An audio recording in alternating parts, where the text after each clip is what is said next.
Çmimi i vezëve është rritur në mënyrë të shpejtë. Në markete një vezë kushton mbi 12 denar, ndërsa në tregje mund të gjende vetëm 1 denar më lirë, kursim që vështirë se i ndihmon qytetarët. 20.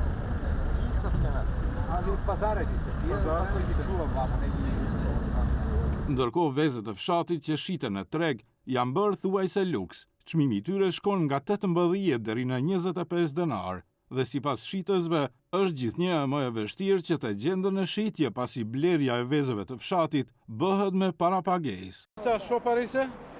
Pa zavisi, ovdje se 20 dinara, 25 i tak. Cena vas poskapova veke od jajca? Pa poskapa je zato što pšenicata je 22 dinara. 1 kilo pšenica je 22 dinara. Znači selektive jajca od 20 do 25? Pa zavisi, ama najobično se proda 18, 20, tuka negdje. I nema. Au, nema. Çmimi i vezëve në treg sot ishte 1 denar më lirë se sa në markete, por përsëri për një karton vezësh me 30 copë, çmimi fillon nga 320 deri në 350 denar. Qytetarët thonë se çmimet janë të papërballueshme, ndërsa kërkojnë kontrolle më të rrepta nga institucionet, kur bëhet fjalë për çmimet. Si duket ky çmim 350, 320? Po, shtrenjtë për bëhet copa, s'ka me bo. Shtrenjtë janë. Edhe ai punon për fitimin e vetë, ti duhesh me hongër, duhesh me blej. Qa e punës? Çmimi është shtrejt. Shtrenjtë janë gjithë, se rrugët janë të vogla këtu, për qatë. Çka me thonë, s'di çka me thonë. Dikush për shembull nuk punon, rron me 9.000 dinar, 8.000 dinar. Ma ata çka bën? Sa as për buk nuk dalin. Pa prидува 280, сега 320. Скапа е само това тия. Što je ova?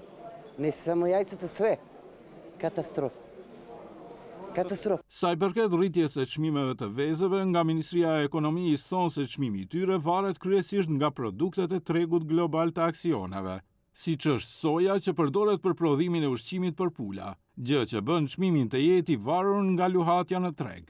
Çmimi i vezëve varet kryesisht nga produktet e tregut global të aksioneve, siç është soja që përdoret për prodhimin e ushqimit për pula, gjë që e bën çmimin të jetë i varur nga luhatjet në treg.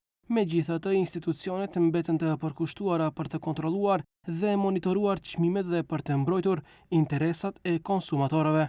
Nga Ministria e Ekonomisë shtojnë se çmimet monitorohen vazhdimisht përmes inspektoratit të tregut dhe se reagojnë në mënyrë aktive sa herë që është e nevojshme. Ndërkohë, derisa të ketë ulje të çmimit, qytetarët do të duhet që vezët t'i konsiderojnë si ushqim luksi.